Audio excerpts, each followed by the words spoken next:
Hello, everyone, and welcome to Conversations in Horror, the podcast. I am your host, Kevin L. Powers. I'm also the festival director and program director for Something Wicked Film Festival and Events, and welcome to this podcast.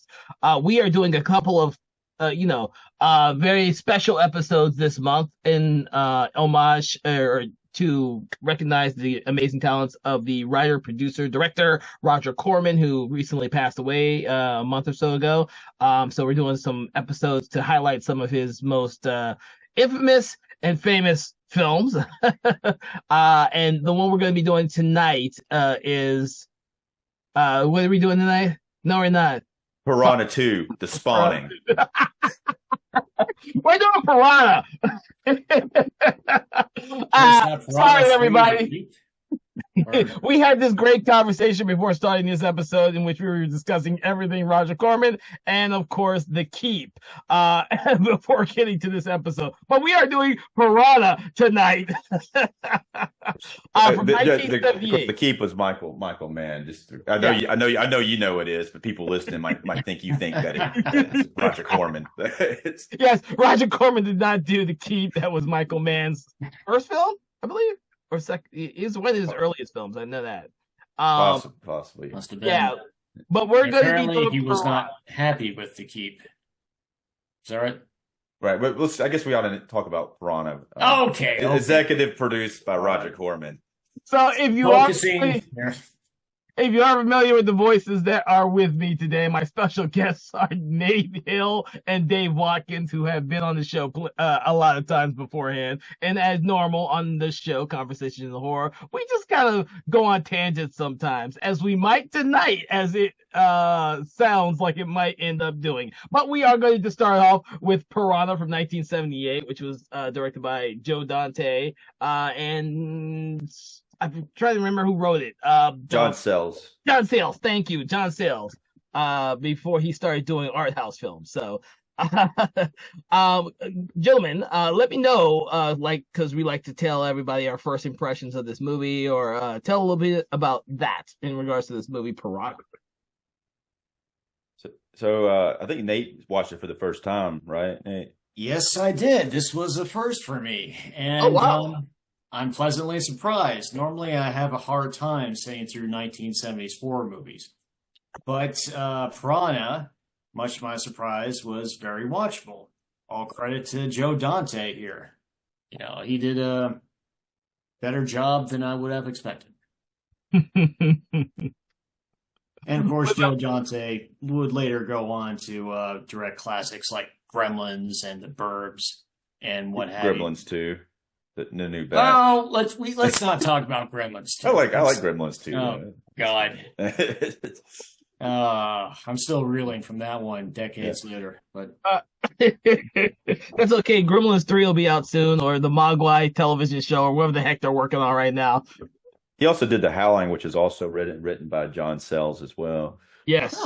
John Sayles, like I said, he did a lot of great movies early on in his career before going into the art house films. I like some of his art house movies too. I love his movies. Yeah, like Lone Star was pretty good, and was it Mate one, I think. But so my first time I watched it, I think I saw it on TV edited with commercials, and I liked it. I liked the. Now that I know now that everything in the movie was shot not on. I mean, it's shot in a studio, so it looks very natural, and the lighting, exterior lighting, it all looks really unique as far as if you're not used to seeing something shot on location, and which it was. But I think as far as the one thing that kind of took me by surprise watching the movie is like when all the kids started getting eaten by the piranhas. I wasn't expecting them to get eaten by the piranhas like that, but I think it has a good. The script is good though. It does have a good structure to it. So I don't know. Spielberg called it the best of the Jaws ripoff films. Yes, he has, and a lot of critics have actually reiterated that through the years. It's the best. Actually, their Jaws 2 came out the same summer, and the people who were producing that, I think it was Universal, were trying to stop Piranha at one point, but then Steven Spielberg kind of stepped in and gave it a positive review or something like that. So like, I guess we better like let them put the movie out. It's like, So people out there listening to this are probably going to hate me because I didn't watch Piranha until after I had already seen Piranha 2: The Spawning. So when I saw Piranha for the first time, I was wondering why the fucking Piranha weren't flying. So Right. And that is a problem that they don't fly because they can only eat you in the water. If they fly, they can come out of the water and get you. My problem is that there is really only one piranha able to like get out of the water, apparently. But in the Piranha 2, there's only one No, that can in the get out. first Piranha 1 here. Yeah. I'm referring to. Does one get out of the water? Oh, yeah, it hits the guy in the face, like Paul Bartel's character. Yeah. Actually, I'm referring to this quick moment where the two main characters named Maggie McKeown and what was it? Paul. Paul Grogan. They're exploring the lab where the piranha were created, and there's that's right. Yeah, there's this quick moment where unknown to them, you see like a piranha with 4 legs, walking around, sneaking around the ground just out of sight. So I was listening to the director's commentary, Joe Dante, on that one, and so that's not. I guess this is kind of a hybrid of a piranha. He didn't ever say that, but he said it's just some creature in there, and they were like they're thinking about doing something else with it later in the movie, but it just never worked out. But it's a pretty cool little sequence. And he said like at one point, like somebody reading the script, I think Bradford Dillman like was just like, what is going on with this? You know, it's kind of question what was what was up with that. Well, it's a lab where they're experimenting on piranhas, and you see that one creature that may or may not be a piranha or a piranha hybrid, and then you don't really see anything else from the lab. You just see the regular piranha that just kind of escaped. I think the original plan was like to like have the final shot like this huge gigantic piranha just like looking out over a beach as they fade out. The implication is that there's going to be a lot more carnage in the near future, but people sobered up by that point, I believe, and plans were changed. But they still had this cool little stop motion moment that they and I like that part though. But speaking of sobering up, it's very interesting watching it now, which it kind of went over my head at the time because I wasn't drinking at the time. But the main character is just like straight up drinking straight liquor for half the movie. I don't think I noticed that either until I rewatched it. I was like, oh, dude, this dude's drinking all the time. And he's like walking through the woods. He fills up his like thermos or whatever. He's just chugging it, and it's like. And he has like his neighbor brings him like a few bottles, and he's just like happy as a freaking clam, It's like whole face lights up when he sees that bottle of liquor, So when you rewatch these movies, the 70s were such an innocent time for film. You could get away with that. In the remake nowadays, he'd probably be drinking either an energy drink or what do you call those fitness waters. I think. Well, I guess like the writing behind it, so he just has gotten a divorce and he's just been holed up in this cabin drinking. They never do anything with it past halfway through the movie, even though I guess he kind of stops drinking and he kind of becomes a hero. And then, I'm sure like after then the piranhas about eat him up. Yeah, sure. After he got over that, he probably went back to drinking, I would assume. You know what I'm saying? Having scarred by the piranhas, He's a questionable father figure to his daughter. Yeah. An out of work drunk guy living out in the woods. But he put her in the summer camp, so he don't even have to mess with the daughter. But he actually must have done a good job beforehand because half the movie they're trying to get over there to get the daughter and save her, but they don't even have to do that because she saves herself and then saves some other people too, That's right. Her character arc is like getting over her fear of the water. Yeah. And like getting her shit together and getting out there to try to save the other kids from the flesh-eating piranhas. She saves like one of the two counselor ladies. Well, it's weird because you have this. It's a character arc that's like almost done in like 3 big scenes. You see, You see her and the counselor. She's trying to convince her that not to be afraid of the water. And of course, she has to swim from one section to the next section in order to pass her test. Or Yeah. I forget what it was exactly, but she has to pass that. And I'm like, why do people send people to a summer camp where half of it's in the water if you got a daughter who can't fucking swim? That doesn't. Or I guess she can swim, but she's just afraid of the water, which doesn't really make much sense to me when I rewatched it. But I go with the flow. He had to get her out of there so he could drink straight liquor all day. It's like he can't just hang out. It's like you got to go. Oh shit. So for everyone out there who may have forgotten or never seen the movie Piranha, which is a very simple concept, just to bring some of the plot up, since we have been talking about John Sayles' script and of course Joe Dante, the fact that two sex crazed teenagers venture off into a water testing laboratory pool that they think is just water refinery. Yeah, they just think it's really industrial. So you're talking about the opening scene, yes, where we see the nudity right away. That's the first thing you remember where we see the nudity. Yeah. So the girl takes off her shirt, and then so yeah. At this industrial plant. Yeah. That makes sense to just jump in the water at an industrial plant. Right? We're gonna forgive some of these things. Even the guy there wonders if it's like a sewage treatment place. Yeah. I mean, you're gonna jump in. It kind of the water doesn't look quite right. It does look like it could have sewage in it. But it's funny to us now when we're watching it in the 70s. Like I said, it was a much more innocent time. It's very similar to the opening scene of Jaws, really, yes, in a way. And I do like the acting with those two actors in that scene. I thought they seemed very, very. They were kind of doing it a little tongue in cheek, but I did like their performances there, even though it was short lived. Better than your average foreign stars. Yeah. No. Yes, so they get killed, and then of course, I forget what is she?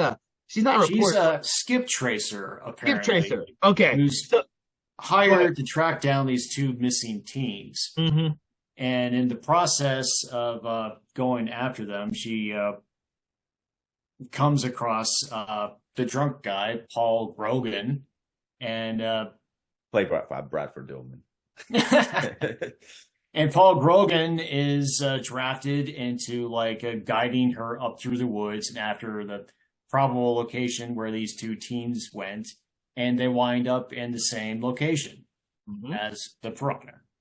Now, one thing, and then so she's a skip tracer, and so she's running.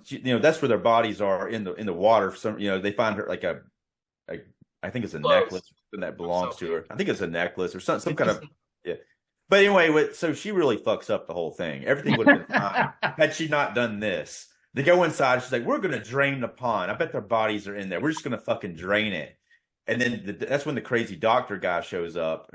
But not before we see that stop motion Piranha. Yeah. But this during the same sequence, and then she goes and started to pull the lever. He starts fighting her. They end up beating his ass, and then pull the lever and drain the pond, which releases the piranhas into the stream. And then then she never really accepts responsibility for any of that. No, she doesn't. She really doesn't care. She doesn't like, I probably shouldn't have done that, Yeah, but it allows the audience to see, Kevin McCarthy reprising his almost crazy invasion of the body snatcher role, where he's being a little bit crazy, where he's almost a little crazy.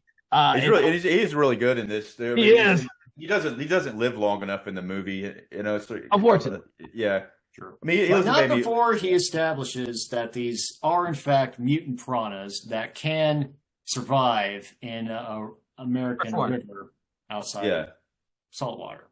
But yeah. So he's got an exposition kind of dump. There's a really awesome sequence where they get on. I guess was it a raft that Bradford Dillman had made, and then they go down the river, like all three of them, and it's a cool sequence for the whole thing. And Paul, the drunk guy, he did take the time to help out his daughter with this, apparently Tom Sawyer project, where they built this river raft to take out Apparently, I kind of feel like maybe he doesn't. I don't know. All the dialogue in the script indicates him drinking all the time, but maybe he didn't drink when the daughter was there, and only when he sent her to summer camp did he. I got that impression too. I got that impression. I was like, he was a good father, and then he sent her off to summer camp, and that's when he would drink. He wouldn't drink in front of her. Yeah, but the wife had died, and so maybe the wife and they were doing it together, and he just kind of So I don't know. Yeah. But, those interesting character moments, but I never took him as a bad father. Despite the fact that he was, in my eyes, when I rewatched it, he was a constant drunk. yes. I never took him. He seems to be a fairly highly functioning drunk. Yeah. While he's drinking, it's a pretty decent raft. All things considered. It is until the piranha get to it. Yeah. Oh my god. So apparently Joe Dante was talking about that sequence when the piranhas take the raft apart, and he says, he's like, there's no reason why this sequence ever should have worked. He's like, we were shooting it and we never got a wide shot. He's like, it's just a bunch of shots thrown together, and for some reason it works. Yes. Really? Yeah.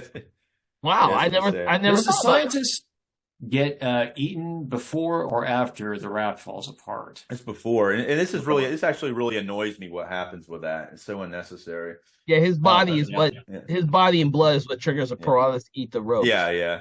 But he, I guess there's a kid on a canoe, and he knows the piranhas are going to eat you, and he decides to jump in the water and swim to the kid. Like that's going to do any good? And most other characters wouldn't even get that far before the piranhas ate them. He really could have waited until the raft actually reached the kid. Yeah, it didn't seem like it was actively sinking. It seemed like they may have had a few more minutes. I don't know. It was. It was like a weird. I guess it was. They thought maybe it was a character arc for the character who. I guess he did feel guilty about releasing the piranhas, and that's the first person he saw that he could actually help. I think everyone they saw before that was he couldn't really get to them; they were already dead. That kid's father, his death scene kind of bothered me too. I think one lesson that can easily be learned from this movie is that if you have an arm or a leg dangling in the water and you start to feel something bite you, take your parts out of the water. That should be your first move right there. I don't know. Naturally, I would just kind of go into the water towards it to see what it is. It's like, what's this? Biting my hand. To see what's going on. Wait a minute. Maybe I should just move my arm around a bit more, instead of taking. Yeah. You do realize, gentlemen, that the more we talk about the movie's faults, the less it becomes a viable classic movie for us, right? Well, I think there's entertainment in that too. Now, and Joe Dante's defense on that particular scene with the father. Now, this is an odd thing. There's a lot of these scenes that he didn't direct, that he calls it second unit, and it's like scenes like that. It's like a second unit director directed that scene. Oh, I didn't know that. Yeah, huh. I mean, you have to listen to his commentary. He tells you which scenes they are, but it's like. I don't know. I mean, you think that you would want to direct every scene in the movie, Unless it's B-roll or something, Yeah. Because of a lack of budget. Yeah, that's what it was. Okay. He probably had very few days to shoot the whole thing, so here's some Roger Corman trivia. So on the disc, the Shout Factory disc, there's a Roger Corman there is a Roger Corman commentary throughout the whole movie. But he doesn't talk about the movie most of the time. But he talks about a bunch of his other movies during it. But one thing he was saying about this movie, and so Joe Dante and I don't know if I have it written down here, but there's another director who they directed another movie before this, and then they directed it together, and I think it's called Hollywood Boulevard. Hollywood Boulevard, yeah.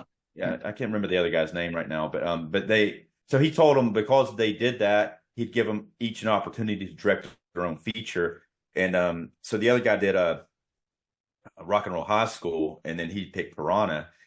And so that's kind of Roger Corman saying all that. But when you hear Joe Dante's version of it, he was like, so Roger Corman was like, we were shooting some second unit, and he was like, this is not the first or second day of shooting, and he was like, Roger Corman decided he didn't want to shoot the movie anymore because second unit was costing too much money. So he like pulled the plug on the movie. And then like a week later, he decided to go back and he decided, okay, I guess we'll do it, but we're going to like lose like quarter of the budget, you know? Really? I read that like Well, that's they what Joe. slashed the budget at the last minute to move some funds over to another film called Avalanche. I'm sure that's what the reason was. This is what Joe Dante said. That's his point of view. What happened? That's what they did. I'm sure what you're saying, but he's like kind of blindsided by the whole thing. He's like, I thought I was going to direct this movie, and suddenly Roger Corman's like, no, you're spending too much money on second unit. You know. Oh wow. That guy really did have his arm in the water too long. I mean, it cost a lot of money. I don't even know what they were shooting that. He said that apparently a lot of the second unit wasn't usable because they went and shot all the raft stuff second unit, like wide shots of it, and apparently the paddles were a different color paddle than the paddles they used. They were like really bright, I think orange or something. The ones they used in the movie are like wooden color. So almost like 98% of that footage they couldn't use. Oh wow. Huh. But Roger Corman obviously he was kind of known for pinching pennies, and he's kind of he's trying to do as much stuff as he could, and he thought that this movie it was going to cost too much money, which this movie ended up making a lot of money, surprisingly, when they got it finished. But as far as the flaws of the movie, I think I like the flaws in the movie. It's entertaining to a certain degree, but there's Kevin McCarthy's character jumping in the water and dying or whatever, I guess isn't necessarily a flaw. I would just prefer that didn't happen. At least not like that. Yeah. When I watched the film when I was younger, I had no problems with it. But as I've gotten older, and I have watched this probably once every 3 to 4 years, but it's been more often now because I've seen this one and I saw the television remake that they did recently. So I got to watch, and that's almost virtually word for word the exact same fucking movie, just with different actors. I think Roger Corman said, "We already got a script. What do we need to rewrite for?" And just told them that, to make the movie again. And you're talking about the 1995 one, right? Yes, yeah. Because they made another one after that wasn't based on the same script. But considering that the 95 one was straight for television, I'm guessing they made changes to the opening scenes. Not really. Well, there wasn't. They obviously didn't have nudity in it. It was probably like a bar or something in the way, so you don't see it. She might have just left her top on. Maybe, I don't know. When I was watching it, I wasn't looking for the nudity. But if I ever rewatch the 95 version, I'll make sure to look for it just for you two. Well, it can't be in there. If they did, if it came on Sci-Fi, who knows what they put on Sci-Fi back then, But one of the things I liked about Piranha, and when I saw it, because like I said, I saw it after I'd seen Piranha 2, which at the time I didn't know who James Cameron was, but I did know who Lance Henriksen was because I'd seen him in so many other movies at the time. And of course, when I watched that one, seeing flying piranhas was just cool as shit. I don't care what anyone says. Movie was always cool as shit because it was flying fucking piranhas. And I was like, dude, you don't see that ever. And you still never will see flying piranhas again. Well, you never know. Like I was saying before, as a kind of joke, it doesn't add a new level to it, where in this movie, you feel anytime anybody's not in the water, they're safe. But here they could be walking around and the piranha could fly out of the water and get them, So well, the one great thing I do love about Joe Dante is, of course, it has Barbara Steele in it. So I'm a huge Barbara Steele fan, and of course, what few scenes she's in, just like Kevin McCarthy is, she steals, in my opinion. Apparently that character was originally supposed to be she's like an army person in it, but it's apparently supposed to be a male character first. And Joe Dante was like, I just decided I want to get Barbara Steele in the movie, so I rewrote that character. That's awesome. Yeah. I'm actually not familiar with that actress. But she's Barbara kind of Steele, really? Yeah. Oh my God, she's been done so many great movies. Well, she's in a lot of it, like it's Italian horror. But she's in she's in the Pendulum. Yep. But I don't know for the movie she would, but she's like kind of like a scream queen, Italian scream queen or something. Yeah, she did a lot of films with Mario Bava. She did a lot of movies for a lot of Italian directors.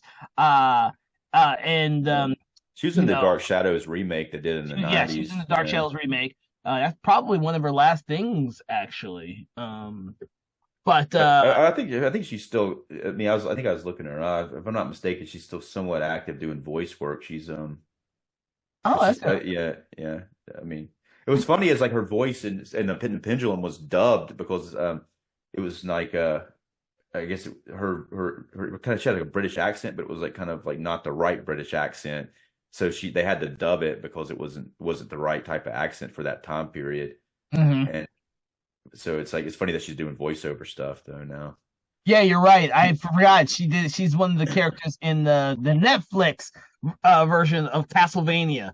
That's why I had forgotten that she did that, because I kept thinking that she had stopped acting and retired, but they probably said, yeah, but she pretty much, in a way, that is retiring. A lot of actors who retire, they still kind of do voice work here and there, but yeah, you're right. She kind of stopped around 2016, but and there's a lot of bad horror movies. Yeah.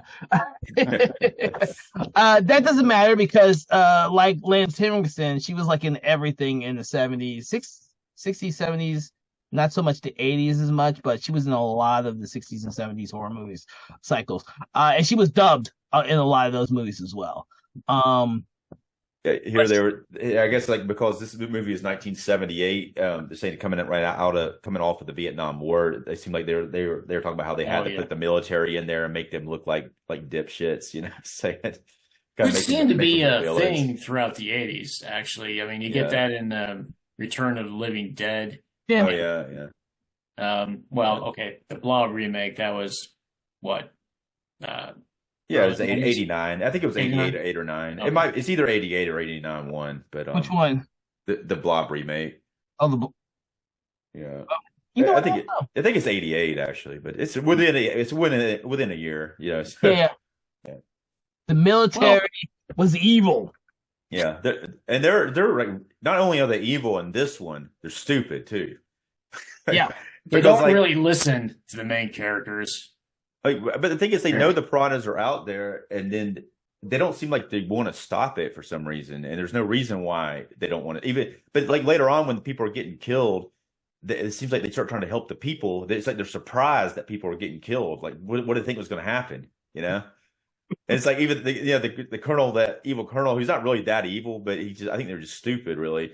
He's like trying to help people out of the water and gets pulled into the water by mistake and gets eaten. You know? So, well, that brings the resort sequence, and like the final act, right? Yeah, yeah, that's right.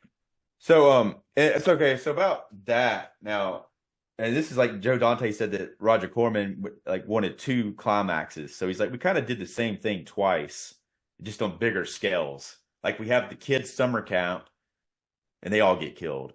And then like, you know, and then like, I guess like 20 minutes later, we have the big resort where like 3 times as many people get killed. Actually, it seemed like not many of the kids got killed so much as nibbled a lot. Yeah. They got nibbled. That one main camp counselor, he got messed up. No question there. He was still alive though. Oh yeah, but there's that other secondary female counselor who, she got devoured. Yeah.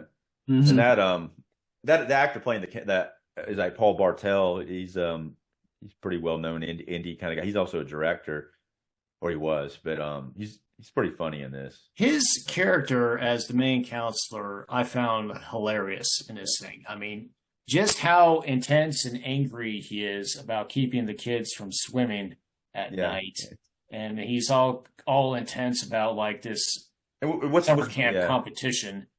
What's bad about it is, and then the 2 counselors about to take their clothes off and go skinny dipping too, and he comes in and like bust it up, you know. Yeah.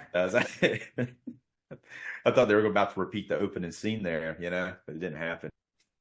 Yeah, it's like, come on, man. Yeah. Just nudity at the beginning, guys. Just nudity. There's other nudity. And this is funny. This is a Roger Corman moment because Joe Dante was talking about how Roger Corman was like, okay, now we want some nudity in there. I want to see like the some like boobs getting eaten by like fish, which they show in the later scene. They see like the bathing suits and the boobs, and then so Roger Corman came in to see the dailies, and he didn't watch that part, but he was showing the other stuff. And say Roger Corman was like, okay, I like it, keep going or whatever. And he's like, well, don't you want to see the scenes of the boobs get eaten by the fish or whatever? He's like, why would I want to see that? You know. So it's like the thing about Roger Corman is that he didn't actually like the violence. He just knew that people would want to see it, you know. So he's like, okay, we need it in there, but I don't necessarily want to see it myself, you know. I love to see what he says about some of his the women in prison movies and the nurse cycle of movies and all the other ones then, because they all have plenty of nudity in those. Yeah. I don't know. I don't know how much he didn't like the nudity. He probably just didn't want to see the. I mean, I don't. From this, it could have just been he didn't want to see the fish eating the boobs, you know. So One more point about the main counselor that I found that cracked me up. That wasn't purposely, but yeah, when the counselor comes up and like the kids are about to start the race, he brings out a pistol and fires it into the air while he's around these little kids to like kick things off. And you know, this isn't just a starter pistol he draws out. This looks like a serious weapon he has. Yeah, you know? I mean, the there's guy's like 10-year-olds yeah. right next to him. Right. The guy's like, he's definitely a little over the top, but it's funny though. I think it's the 70s, I guess. 70s were more innocent. Yeah, it's hilarious. So. But it was, you know, also like about 3/4 away or halfway through, like Dick Miller's character comes into play. He's also pretty. This is like he's in it. He's not just a cameo like he is sometimes. He's in it a pretty good bit. Mm-hmm. Oh yeah, and it's actually a good performance though. And I was waiting when we would get to Dick Miller, so you know, as much as I think he's in every Joe Dante movie. So this one though, it's and Roger Corman was talking about Dick Miller before and how he got Roger Corman. He was in his one of his movies first, but Dick Miller came in and he had a script that he wanted to pitch. He had an idea for a script and he was pitching it. Roger Corman didn't really like his idea, but he's like, I really like the way you're pitching this script. Have you ever thought about acting? You know, that's how he started acting. You know, he got him in I think he said some kind of Western movie where he was playing like a cowboy. And he's in one scene there. He looked back and there wasn't enough Indians in the scene. And so he asked Dick Miller if he'd go put on the Indian wardrobe and get in the scene too. So he's like, Dick Miller said he's like one of the only, he's probably the only cowboy who's ever shot himself as an Indian, you know. Oh shit, Dick Miller, dude. Love to meet that guy. Didn't he pass away? Yeah, interesting that he just sort of stumbled into an acting career. Yeah, and it was a pretty long acting career too, because a lot of his stuff was mostly like one scenes in a lot of things. He was in some of the movies he was in more. The first movie he was in, he was one of the earlier ones, that Bucket of Blood. He was the main character. But. Yeah, I do wish that he had been given the opportunity to be the featured actor in a lot more movies, and you know he has a bigger role in Gremlins too. Right. That's the first one. And the role in the first one's not. He's not probably 3 or 4 scenes. So a lot of times he'll just come in one scene, like in was it Chopping Mall, which originally known as Killbots, but he's like in pretty much one scene, like a janitor, and then gets killed. You know. Mm-hmm. Did he ever get to have any writing credits that you know of? I'm not sure. No. You have to do a lookup for him, but I do need to put Bucket of Blood on our list. So here's some dialogue I wrote down from one of these scenes with Dick Miller that I thought was hilarious. Oh, I can guess what it is. So he's on the phone, and then he's talking to like these journalists trying to tell him not there's nothing going on with the piranhas. And then this other guy walks up to him and he's like, "Sir, the piranhas," and he's like, "The piranhas are eating the guests." Yeah, there you go. Single greatest line in the entire film. Yeah. That was hilarious. It's not just the line, though. It's just the delivery of that actor talking to Dick Miller at the time. He's just so deadpan and straight-laced about it. Yeah, and he's like, it's funny that he's on the phone talking to these journalists trying to say, and he's just like, I told you not to talk about the piranhas. Don't even say that word. He's like, but the piranhas. Like, what about the goddamn piranhas? You know, oh, my God. Sir, yes, I do. Piranhas are eating the guests. Yeah. Okay. And then the look on his face right after he says that, it's just like, oh shit. You know, it's like I never thought they would be eating the guest, you know. But they're not going to eat the guest. They're going to have something else to eat. I don't know what the army people thought. I don't know, but they seemed like they didn't think they would eat people, but they were actively doing it. I don't know what they thought. You know, it's just, All right. Hey, it's the 70s. You know? We're blaming a lot of this movie on the time period, which we can do, because I guarantee you that everyone involved with this movie is now thinking, yeah, that's the 70s. We got away with a lot of shit that we probably shouldn't have, but you guys didn't care, so hey, it's all good. But I'll tell you though, you go watch a lot of those made for TV movies. There's a lot less logic in those than there is in this. Oh, good God! Yeah. I mean, it's really well done for what it is. It is watchable, and I think the things that we're talking about, I think they're make it hilarious to me in a way. But I think if you go ahead. No, I think a lot of what we're talking about on the show is mostly adds to the enjoyment and entertainment of watching the movie. Like we could be talking about the remake with William Catt, but because it had already been done better previously by 2 decades, it's like, why bother? Just go watch the original. There's no reason to watch the freaking remake. Yeah. And they even used the same fish footage apparently for it. Yeah. I'm guessing that they never came out with greater sound effects for the piranhas when they started eating people. You saw the 95 version, right, Kevin? So did they have that? Whatever. Yeah. It's not. I don't think they came up with a better audio for the piranhas until Piranha 3D. Yeah. Much less 3 double D. Yeah. Well, it's just Piranha. Yes, Piranha 3D, and then the next one's Piranha 3 double D. Yeah. Yeah. But they're still going. No, those are real prehistoric piranhas that were buried in a cave. I wonder who did that sound though. For the movie. Oh, that's an interesting. Yeah, that's an interesting question. Who did do that sound? I don't know. They didn't say it on the director's commentaries. It's very unique. I don't recall ever hearing it for any other creature. It's very unique. So, yeah. And it's very effective for the movie. I'm guessing it's not a natural thing that happens underwater with fish, but no. So to kill the piranhas with pollution, they do. It's funny. Joe Dante was talking about. He's like, so John Sayles decided to write this into the script, to kill him with the pollution, and then that kind of goes with the military, So too. Apparently there is another industrial plant that's also on the same river that also is capable of opening the floodgates out into the river. But for this one, they actually have to go into the river underwater in order to turn the machinery and open the gates because it's flooded for some. Yeah, it's flooded, and there's no it's just flooded for some reason. Nothing else is flooded, but that is, I think there was a quick explanation for it, but I don't recall. I think that's all they said. Like it's flooded. Okay, that's good enough.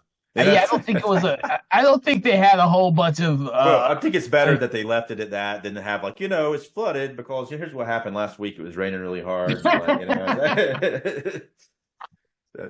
I told you this movie doesn't need logic. It needs entertainment. That's all it needs. And when that's happening too, though, because you do care for Bradford Dillman's character by this point.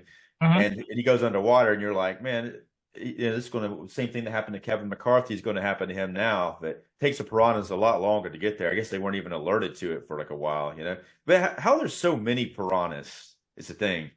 They're all in this one thing, and it's like they can go pretty fast. For instance, the guy on the ski boat, they're able to follow him all the way to where he goes. That's true, actually. That's right. It's like they're everywhere all at once, They multiply. They mate really fast. Maybe they do. A day. The whole movie takes place within a day. It's more than one day though, because it gets night. It's nighttime, and then that's another thing. It's like it takes them forever to get from the first place to going, and then they remember they get put in jail overnight, and then that's right. It takes them the piranhas a whole day to get to the next place, while they're in jail, to get to the summer camp or whatever they go to next. But then suddenly they can go as fast as a boat, and at the same time that's happening, they're over at the summer resort killing people too, movie logic, people. But still, Movie lo- this guy on the skis though. I mean, Oh yeah. he was like really. I think he was determined not to fall off those things. He was a pro, you know. The only And reason it also ends with an explosion, right? Yeah, The the only thing that knocked him off of those skis was the other boat for some reason breaking his ski line, and he may have survived, but I don't see how he could have because of the anytime anyone else falls in the water, the piranhas get them. But yeah, for some reason, then the boat like goes and hits another boat, and there's an explosion. Apparently, that whole sequence too was second unit. Like there's a whole sequence of those two girls and the ski guy on the boat, and they have dialogue, and they had to loop it all because they apparently second unit wasn't allowed sound, so they just had to go out and shoot shit, and if they liked it, then they'd loop it, you know. Wow, I need to listen to the commentary of this because that sounds the commentary for this sounds like it'd be very entertaining to listen to. I didn't listen to the whole Roger Corman, but I listened to the whole Joe Dante's. I'll probably go back and listen to some Roger Corman one, just because he kind of he doesn't really stay on Piranha. But he did have some like that Frankenstein Unbound, which was interesting. Which I think we're doing Friday or something like that. Yeah, I've still got to rewatch it again. Yeah, I hadn't watched it either, but I got like a DVD. I guess that's the best version of it. So I think it's the only version. yeah. Not there has been a lot of great versions of some of Roger Corman produced films. Did you watch the 4K version of Piranha, or did you watch? Yeah. It was pretty good though. Yeah, I mean, as far as the way it looked pretty good. Looked good in 4K. Mine's still a standard DVD version. Sorry, I It's don't fine. watch Piranha enough to Yeah. upgrade. Yeah, like I said, I think I've seen it though. When I rewatched it, I think that was the first time I saw it in maybe a decade or so. Yeah, I like Joe Dante as a filmmaker. I own most of his films. I just don't go back and rewatch many of them that often, except for Gremlins and Matinee. Those Yeah. are Matinee's really good. I like Matinee. I used to watch Burbs again. Actually, Burbs. that's I- fun. That one grew on me. I hated that movie when I first saw it. It grew Really? over the years. It has. The only other one I really liked was The Howling, the original Howling that he did. But then over the years, I actually disliked that more. I don't think that aged for me as well as American Werewolf in London. I still think that's a great movie. The Howling didn't really age so well. I think it looks though they've done a 4K remaster of it. It looks good, and I think that I had that kind of opposite with that one where I didn't like it originally, and I gave it another chance, and I liked it more the second time I watched it. So I don't know. I like the werewolves in it. I think they look pretty cool. Of course, Rob Bottin did werewolf. They look great. It's the story aspect that doesn't really hold up for me. I don't know. Maybe if you watch it with the better quality, with a remaster, because I think the older version I watched was like, sometimes when you look at those older movies and they're not remastered, they just look really shitty, like the quality of it.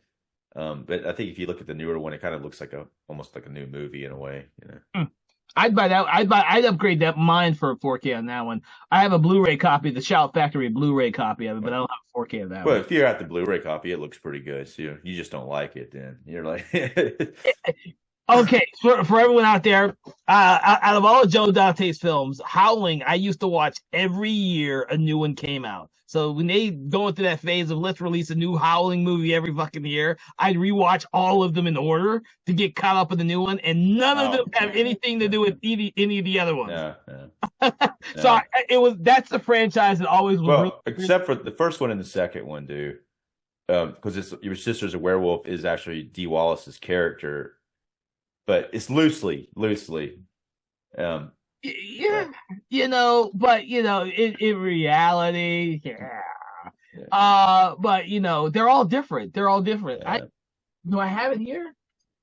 I think there's like the fifth one that's kind of like an Agatha Christie type of murder mystery. It's Rebirth. Cool. I actually really like Rebirth. Yeah, I actually really like Rebirth. Like just while we're talking about Howling, because I think Rebirth might have been the first Howling movie that I really got into. I mean, at that point, I had just been catching those films on just like, Sunday afternoon cable matinees. There's one out. There's one called The Freaks that's pretty good too. That takes place at a circus. It's I never liked pretty that unique. one. Yeah, Does that involve like the werewolf versus the vampire? yeah, Yes, yeah. with Bruce Payne or Brian, I can't remember his name. I Payne. think you're right. Yeah, he's Uh, got he's got to play the Warlock in the third Warlock movie. You know. yeah, that's what I was about to say. I think his name is Bruce Marion Payne or something like that. Yeah. So you would think it'd be really cool, but the werewolf looks really weird because the guy's on stilts, with Yeah. like the things, and so the werewolf looks really weird to me, and so I never really took to that one. Yeah. And then like the third one was it shot in Australia? It's like the Marsupials. Marsupials. Yeah, I've got a copy of that one. And Pieces. How well does that hold up?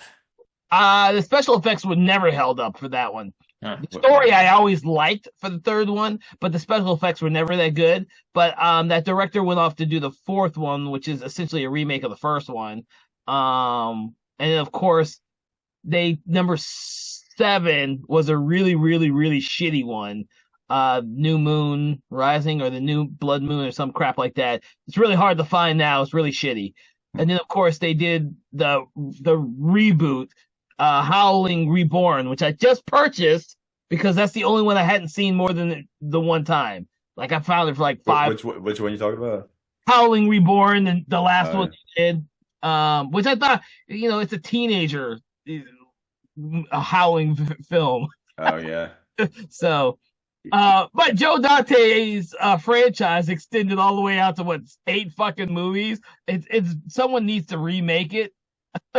Yeah, they really could have been a lot better, those Howling movies. Like it kind of, I don't know. Some of them are okay, but I don't know. It's kind of like there's another franchise like that. They were just all disconnected, and it seemed like they got kind of I don't know.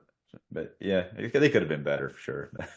Yeah, just look at the Children of the Corn movie. Yeah.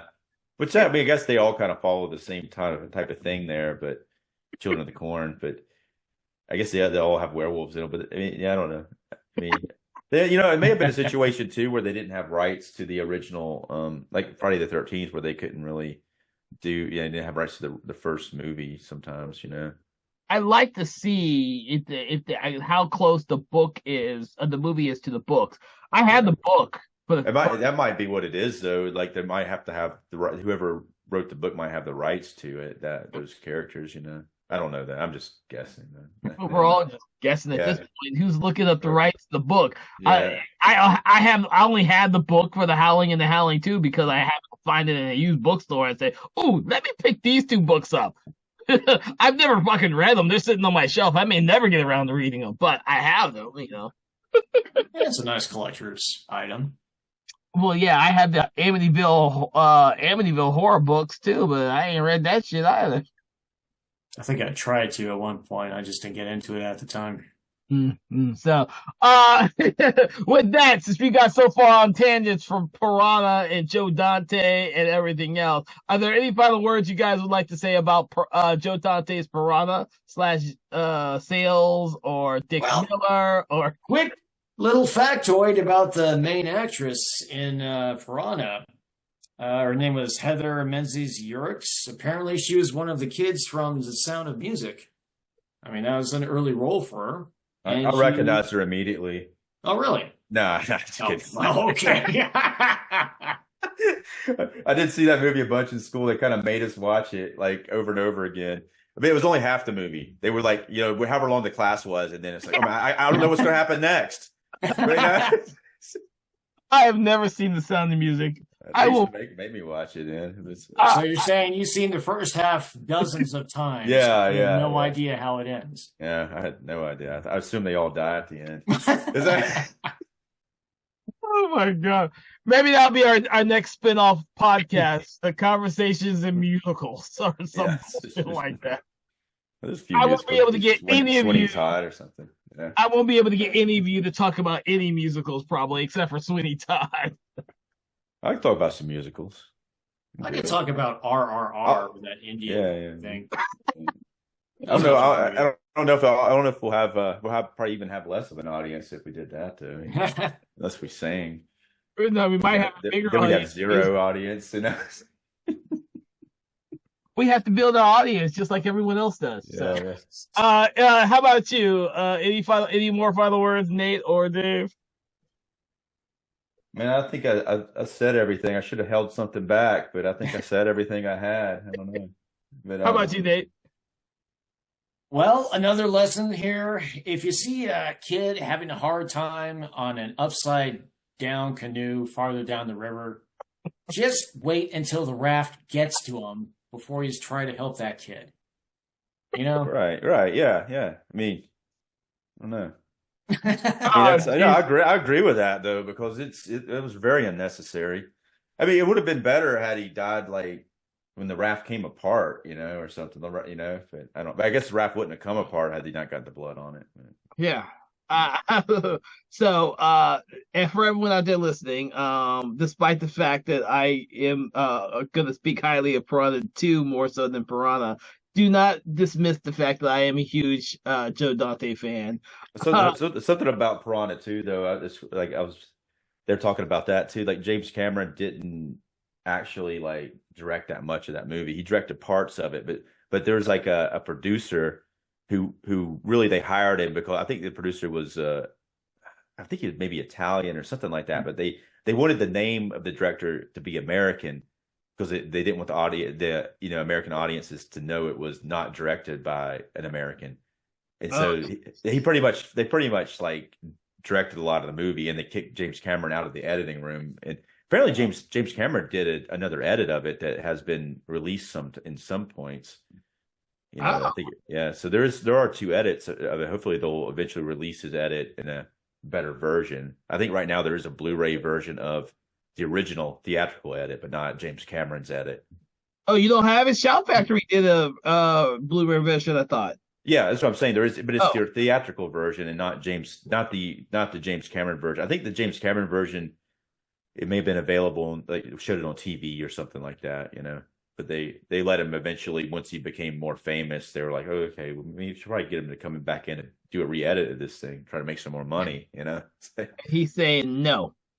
Well, he did it though. He did it. He came out. Oh, did he? Yeah. Oh, so he did. So as I'm saying this, he didn't do a David Fincher with Alien 3, who refuses to go back and fix that movie. I don't know if you could fix that movie, man. I just don't see it happening after that opening shit. Man. No, it's like no. Just so that everyone knows, if you go and read the novelization of the original screenplay, David Fincher had some brilliant ideas for that. And it's sad what happened to the movie, just like it was sad what happened to James Cameron and Piranha 2: The Spawning. We can't say that about Joe Dante because Joe Dante wasn't there for the second unit. Now I'm gonna have to track down a novelization of Alien 3. Oh yeah, they just released it. Really? Yeah, they did a really good version because it's sitting right here, and I keep wanting to look at it. So people out there, you can't see it, but they did the original unproduced screenplay by William Gibson. It was amazing. I read the screenplay a long time, but William Gibson did the William Gibson screenplay. But Newton Hicks still died at the beginning of it, though, right? Before anything ever happened. Yes, but it's got a lot more religious undertones, which they cut out because the studio didn't get with Fincher and William Gibson were trying to do with the film. So they cut out all the religious overtones in the movie completely, and that's what made the movie, the story, so interesting. I was like, you have these inmates who saw the alien as a godlike being and stuff. I was like, holy shit, this is really cool. And they cut all that stuff out because they didn't get it. The studio didn't get it at all. So you're not making this. Cut it. Okay, I'm sorry. It's okay. I got a little confused there because I was thinking about this other Alien screenplay that William Gibson did that was also adapted by Dark Horse Comics. Yes, they did it too. So yeah, okay. They did okay. And this is our last tangent, everybody. But they did. Wow. Dark Horse released the comic before the movie came out, so they were working from the original screenplay when they did the comic book. So the comic book is different than the movie, and that's why people knew that there was a difference. There were 2 different versions of this that was made, and Fincher got, in theory, from what I've been told, Fincher got so mad at the process of working with 20th Century Fox in this fucking movie that a lot of stuff got cut before he even started shooting it. He was behind the schedule, so they start cutting everything. They didn't like his religious overtones and stuff. They start cutting it. So if you watch the producer's version of Alien 3, they don't have the actual footage because they never shot it. So they have like these still images to kind of piece together the original story. It doesn't really work. Yeah, I don't that know. sucks, man. I don't like that. And again, I'm thinking of an additional screenplay that William Gibson wrote that was an entirely different thing that did not take place on the Prison Planet and was, again, adapted by Dark Horse Comics. Well, you do know, you could be right, because this one says it's the unproduced first draft, which I didn't take notice of at all until now. So there could be multiple drafts, and this could be the one you're talking about. This is recent. They just published this like last year. I just haven't read it yet. But the original comic book came out right before the movie came out. So. But I'm gonna end the episode here. Thank you all for joining us on Conversations on Horror. As you now know, we take tangents whenever we can, and we try and make it as entertaining as possible. I want you to go out there, check out some of our other previous episodes for our podcast. Also, make sure to check out our sister podcast, which is a Patreon-only podcast, which is Conversations in 4Color, which focuses on comic books, graphic novels, and manga. Check that out. It is a Patreon-only supported podcast, so make sure you become one of our supporters. With that, I want you to hope and subscribe and like and do all the things that you do with podcasts on your most valuable podcast app. Also, you can go to our website to find direct links to the episodes and go to our YouTube page or Vimeo page as well. So you can find our podcast in a lot of different spots is what I'm trying to say. So with that, I wanted to thank you all for joining us for this Roger Corman kind of tribute that we're doing right now with Piranha. And we'll see you on the next one. All right. Have a good day. Conversations in Horror is a Broken Lighthouse Pictures production, produced by Kevin L. Powers, executive produced by Kelly A. Inoka, and originally filmed via Zoom technology. Conversations in Horror is hosted by Kevin L. Powers and co-hosted by various horror film lovers and filmmakers.